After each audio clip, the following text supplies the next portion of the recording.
एक समय की बात है, एक गांव में एक साधु रहता है। उस साधु की एक खास बात थी कि वो साधु जब भी नाचता था तो गांव में बारिश होने लगती थी। गांव वालों को जब भी बारिश की जरूरत होती थी, वो उस साधु के पास जाकर उससे विनती करते कि दया करके आप नाचना शुरू कर दे। और जैसी साधु नाचना शुरू करता, वैसे ही गांव में बारिश शुरू हो जाती थी। यदि बारिश नहीं होती है तो उस साधु के नाचने से भी बारिश नहीं होगी। दूसरे दिन प्रातः गांव वाले उन चारों लड़के को साधु की कुटी में लेकर पहुंच गए और फिर साधु से सारी बात को विस्तार से बताया। फिर उन लड़कों ने नाचना शुरू कर दिया। थोड़ी देर के बाद पहला थककर बैठ गया, लेकिन बारिश नहीं हुई।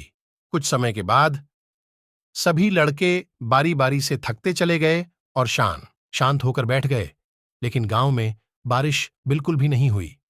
इसके बाद साधु का नंबर आया। साधु ने नाचना शुरू किया। 1 घंटा बीत गया, लेकिन बारिश नहीं हुई। फिर 2 घंटा बीत गया, लेकिन बारिश नहीं हुई।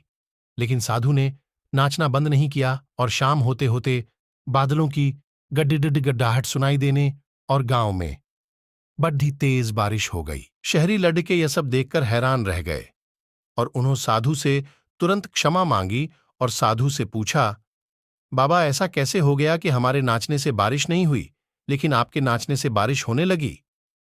साधु ने उन लड़कों को बताया, जब मैं नाचता हूं तो 2 बातों पर ध्यान देता हूं। पहली बात, मैं यह सोचता हूं, यदि मैं नाचूंगा तो बारिश को होना ही पड़ी रहेगा। और दूसरी, मैं तब तक नाचूंगा जब तक बारिश ना हो जाए। दोस्तों, सफल व्यक्ति में यही गुण मौजूद होता है। वो जिस काम को करते हैं, उन्हें सफल होने पर पूरा विश्वास होता है और वो तब तक उस काम को करते हैं जब तक वो उसमें सफल नहीं हो जाते हैं। यदि आपको भी किसी काम में सफलता हासिल करनी है, तो आपके अंदर भी साधु वाला गुण होना चाहिए।